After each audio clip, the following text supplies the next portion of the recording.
Oleksandra Matviichuk heads Ukraine's Center for Civil Liberties and was awarded the Nobel Peace Prize along with Memorial, the largest human rights organization in Russia.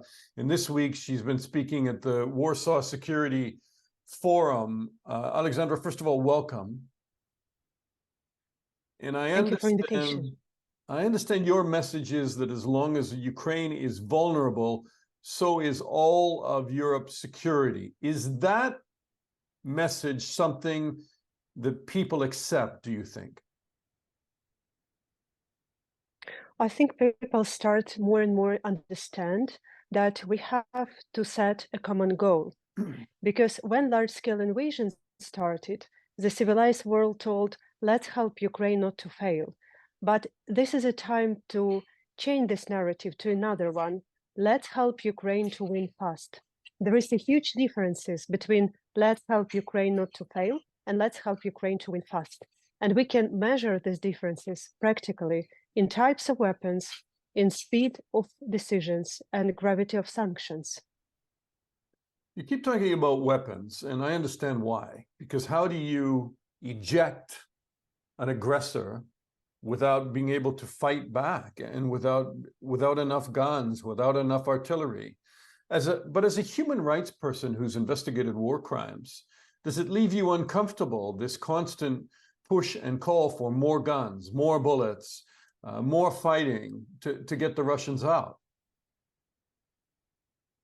We found the dead bodies of civilians with hand ties under their back, scattered around the streets until liberation of Bucha. We found the dead bodies of civilians in the gardens of their own households. We found dead bodies of civilians in mass graves, men, women, children. These people have no arms. Russians killed unarmed, and that is why the truth is that we need weapons in order to defend ourselves. Because as a human rights lawyer, for current moment, I have no legal instrument how to stop Russian atrocities, but I do believe that it's temporary, that we will restore international order, we will establish special tribunal on aggression, and we will demonstrate justice. So you said in the past that war crimes are just not a product of the conflict, or not something that takes place within the conflict, but more than that, you say these crimes are a tactic by Russia. Can you explain that? Russia uses war crimes as a method of warfare. Russia attempts to break people's resistance and occupy Ukraine by the tool which I call the immense pain on civilian population. We document this pain. This is the conscious policy of Russian state. Russia deliberately destroyed residential buildings, schools, churches, hospitals, attack evacuation corridors, manage filtration camp system, organize forcible deportations, commit murders, tortures, rapes, abductions, and other kinds of offenses against civilians. Tell me, within that, you've called for the swift creation of a special tribunal to try Vladimir Putin, President Putin. Are you still calling for that? And are you getting any support for that? We face with accountability gap. And one dimension of this accountability gap is in the fact that there is no international court who can prosecute Putin and top political leadership and high military command for the crime of aggression, just for their leadership decision to initiate, to plan, and to start this war. And all these atrocities, which we documented, it's a result of this leadership decision. That is why, if we want to stop aggressive war in our world, we have to prosecute people who make such kind of decisions. And this means that we need to establish a special tribunal and hold them accountable. The problem is that when I speak with political leaderships of different countries, I saw that they still look into the world through the prism of Nuremberg trial, where Nazi war criminals were tried, but only after Nazi regime had collapsed. But we live in a new century. We must move further. Justice must be independent of the magnitude of Putin's regime power. There is no necessity to wait when and how this war will end. If someone commits crime of aggression, this someone has to be punished. I guess the problem is if you punish President Putin and have a tribunal trying Putin and his inner circle, which is a very large circle, includes members of parliament, media. There's a lot of support for this war within Russia. Where do you stop? I mean, where do you stop at who you prosecute? This is not just a war of one man. This is a war of Russian nation. And the problem is that majority of Russians still see their glory in forcible restoration of Russian empire. They really think they have a right to invade in other countries, to kill people there, and to erode their identity. And the roots of the problem is a long-lasting impunity which Russia enjoyed for decades, because Russian troops commit horrible war crimes in Chechnya, in Moldova, in Georgia, in Mali, in Syria, in Libya, in other countries of the world, and they have never been punished. We must break the circle of impunity. We must demonstrate justice, not just for Ukrainians, but to prevent another Russian attack to the next country. So you said that this is not a war between two countries, but a war between two systems. Authoritarianism, quoting you, authoritarianism and democracy. Putin is trying to prove that democracy, the rule of law, and freedom are fake values because they do not protect anyone. And if the international order is not restored in the near future, it will have long-term negative consequences for the development of the world.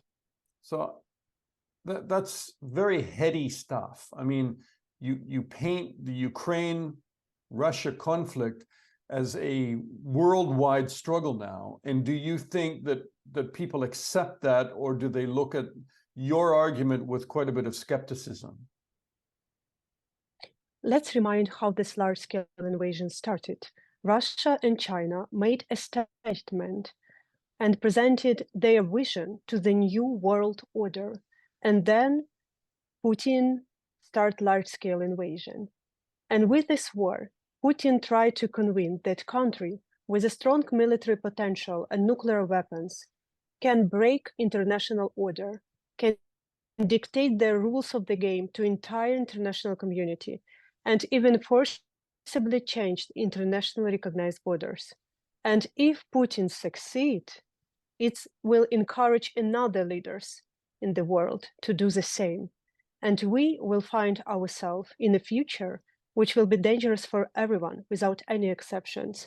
And that is why it's so important to help Ukraine to win fast, to demonstrate that democracy can defend itself and the international order has to be restored. I agree with you. So let me tell you where I'm coming from, because I watch Russian media and I listen to the Russian lawmakers, and I've seen President Putin's war in Chechnya and then in Georgia, and then his struggles in Ukraine that have gone on for a long time, trying to control Ukrainians and trying to dominate Ukraine, and then their threats to the Baltics, and then their threats to Poland. So how do you get Americans, though, to understand that they don't see it as a broader conflict as you do? They just see it as a lot of money going to Ukraine. What's the point? We should be supporting Americans back home. You hear this growing argument from the Republican Party. You've seen changes in the recent spending bill, where they eliminated the Ukraine assistance from that bill in order to pass it. And then we saw the explosion in the House, where they lost Speaker McCarthy, and now the Republican Party is in chaos, as it normally is anyway. But how do you depoliticize this in America, and how do you get Americans to understand this conflict is important to them? Ukrainians are fighting not just for ourselves. We are fighting for the international order which was established after the Second World War, which means that we are preventing the third one. We are dying just to prevent the third one world war. just to provide a chance to live in a world where human rights guarantees and security are dependent on international system. Let me ask you, the question was, how do you get Americans to understand this conflict is important to them?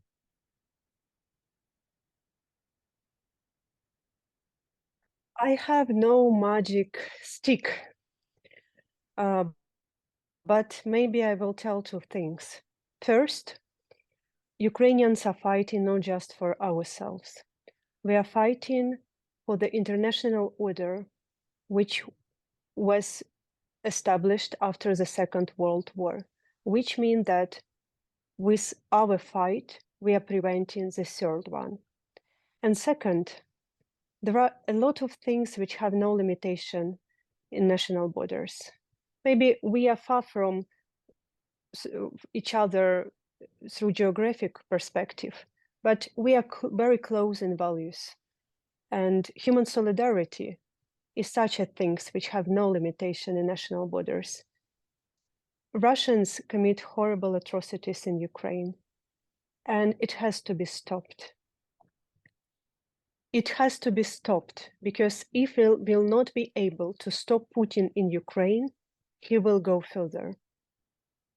And you believe that? That's not just threats, or that's not an exaggeration? But do you really believe, when you talk to, and you travel a lot through Europe, and you talk to a lot of different European leaders, is the fear palpable? Is the fear real when you talk to leaders in the Baltics, in Lithuania, and Latvia, Estonia, Poland?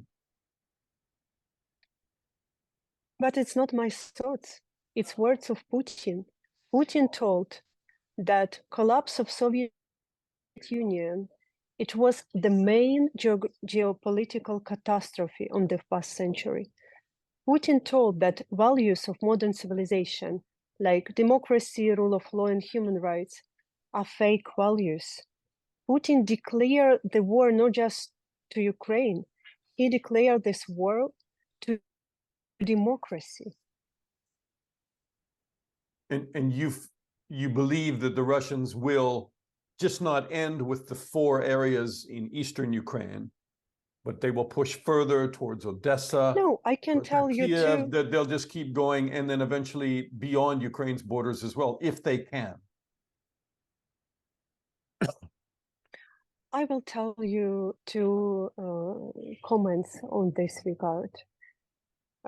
First, this war started not in February 2022, but in February 2014, when Ukraine obtained the chance for the quick democratic transition after the collapse of the authoritarian regime due to revolution of dignity.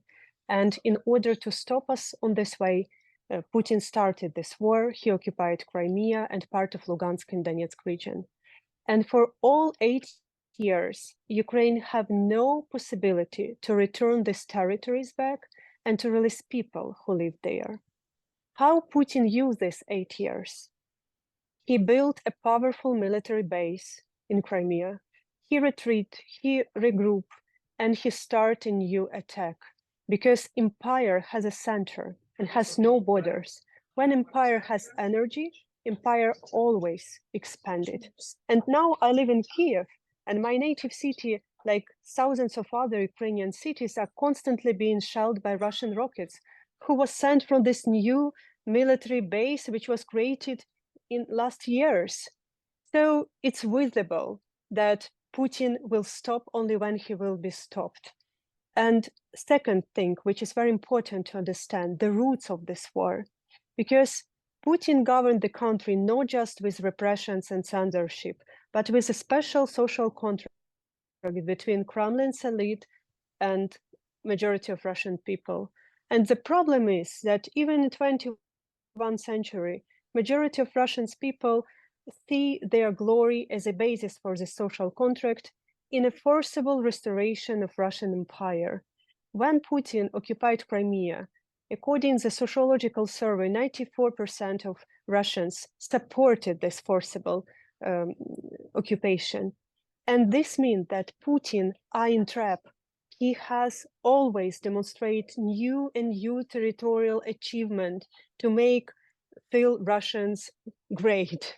And this means that if he stopped this war, he will lost his power. Last question to you.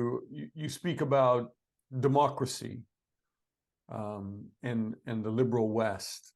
You obviously believe that democracy is key to civil society, and first of all, do you agree with that? And second of all, on that basis, then, does President Zelensky not have to hold elections next spring? Because there's a big question about whether the elections will go forward or not.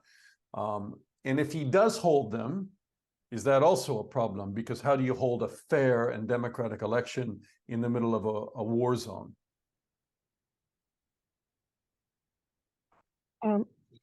Two points on this question. First, the problem is not just in the fact that in authoritarian countries, the freedom is shrinking to the size of the prison cell. The problem is that even in well-developed democracies, people start to forget the real meaning of freedom because they inherited the system of democracy and rule of law of their parents. They have never fought for this system. And that is why they start to take this for granted. And that is why they start to take this system for granted. And they can easily exchange their own freedoms for economical benefits, for some promises of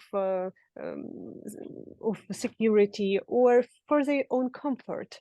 But the truth is that freedom can't be taken for granted. It's a value which not exist once and forever. We every day have to make a choice, and that is why it's so important that Ukrainians show to the whole world that value of democracy, rule of law, and freedom, you have to defend such values. You haven't go to compromise with aggressors. And second, about elections. We need election, not just imitation process, which Russia will hold next year, for example, because elections is not just one day when you put bulletin to the box.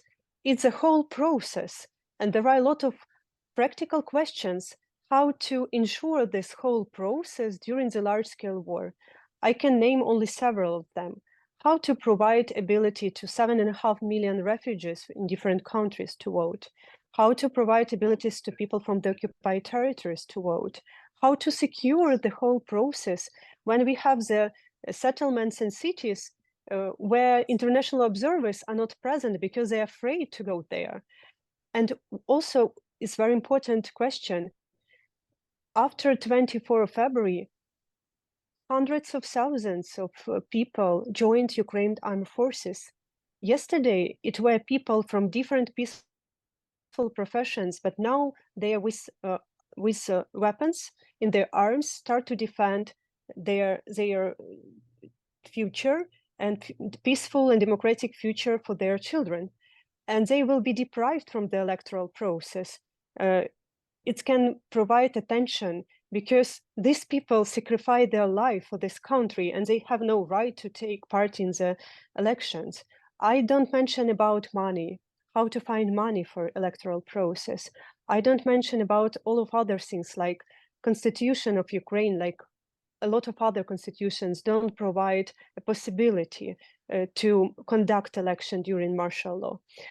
So this means that we have a lot of practical problems which are real, and we have to solve this problem and only then conduct elections. Without solving this problem, it will be just imitation process. And this means that if this war will last in longer, we have to do something unbelievable and to conduct the fair election in accordance of Copenhagen International Principle during the large-scale war. It sounds like you would favor a delay. I think that for current moment, we are not prepared to election. I want not just calling for election, I want to call in for solving these problems. Without this solution, it will be not election which provide people the real right to vote. Oleksandra Matviichuk, you've been very generous with your time. It's been difficult to track you down over these many months, and I'm glad to finally meet you and talk to you and have a chance to hear your views. And thank you so much. I'm very grateful,